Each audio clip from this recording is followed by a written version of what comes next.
71 সালে ভুল বোঝে নাই, এখনো ভুল বোঝে না। তারা আসলে এই উদ্দেশ্যটা হচ্ছে বিএনপিকে ঠেকাও। 70টা দেশে ফুল আপনার আছে, পিয়ার নির্বাচন আছে। ধরেন ইসরায়েলেও কিন্তু আছে। ইসরায়েলের নেতানিয়াহু কসাই হয়েছে কিন্তু এই পিয়ার নির্বাচনের কারণে। কিছু উগ্রবাদী কারণ 30%-এর বেশি সে ভোট পায় না। অন্য সব দল সংখ্যাগরিষ্ঠ, তাকে বাধ্য করে মুসলিম জবাই করার জন্য।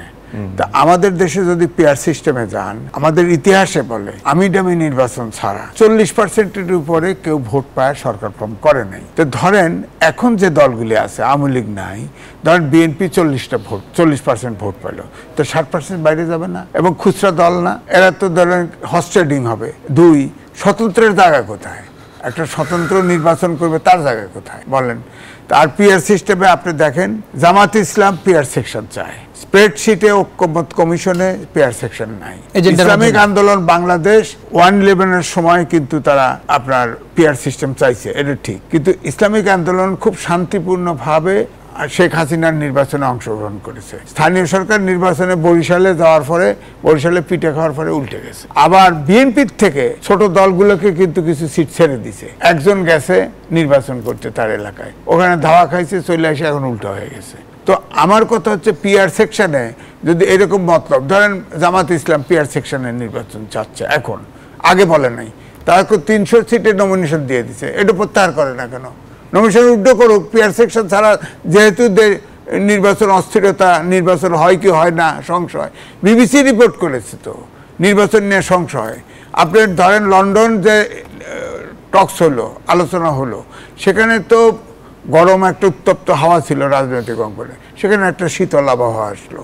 কিন্তু ওখানে কিন্তু নাটাইটে ডক্টর মোহাম্মদ ইউনূসের হাতে ছিল, যে অমক না হলে বাট অনেক শর্ত ছিল, মানে আশানুরূপ সংস্কার না হলে, বিচার না হলে। আরে বিচার তো মাত্র 3টা কেসের চার্জশিট দিছে, একটা কেসে তাও আপনার আদালত অবমাননার জন্য 6 মাস জেল দিছে শেখ হাসিনা। তো এটা তো 50 বছর লাগবে। আপনার বিচারের জন্য বিচার চলমান, বিচার করবে, যে সরকার ক্ষমতা আসে করবে সে। তারপরে ধরেন সংস্কার তো ঐক্যমত্য কমিশন কিন্তু আগাচ্ছিল, অনেক কিছুতেই আগাচ্ছিল। বিএনপিও ছাড় দিছে, অন্যরাও ছাড় দিছে, আগাচ্ছিল, সমাধান হতো। মাঝখানে ঐক্যমত ভেঙে যায়, আলটিমেটাম দিয়ে দিল, অনুপাত হারে নির্বাচন চাই, আলটিমেটাম, নাহলে নির্বাচন হবে না, এই না সেই না।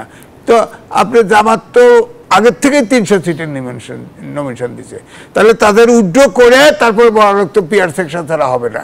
আমরা ভুল বুঝছিলাম, হ্যাঁ, যেমন ওনারা 71 সালে ভুল বোঝে নাই, এখনো ভুল বোঝে না, ওটাও ভুল বোঝে। এটা কি কোনো কৌশল দেখেন? মানে এটা কি নির্বাচন যাতে না হয়, কারণ তারা আসলে এই উদ্দেশ্যটা হচ্ছে বিএনপিকে ঠেকাও, বিএনপিকে ঠেকাও আন্দোলনে। অনুপাত হারে নির্বাচন গেলে তো বিএনপি সরকারি ভেঙে, সরকারি পতন হবে, বছরে বছরে সরকার পতন হবে এদেশে রাজনীতি পার্মানেন্ট অশান্তি হবে, আর নাহলে জঙ্গিবাদের উত্থান হবে।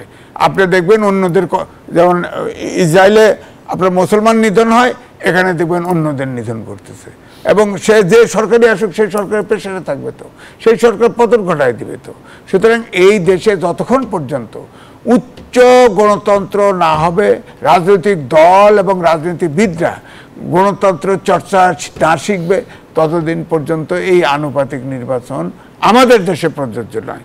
আমি কিন্তু আনুপাতিক নির্বাচনের সমকালে লিখছি, বড় করে লিখছিলাম অনেক আগেই, কিন্তু এখন যেটা শর্ত ছিল এইটাই প্রমাণিত, যে আপনার আনুপাতিক নির্বাচন হলে উচ্চমানের গণতন্ত্র লাগবে আগে, তারপরে আপনি নির্বাচনে যাবেন, নাহলে ইসরায়েল হতে হবে।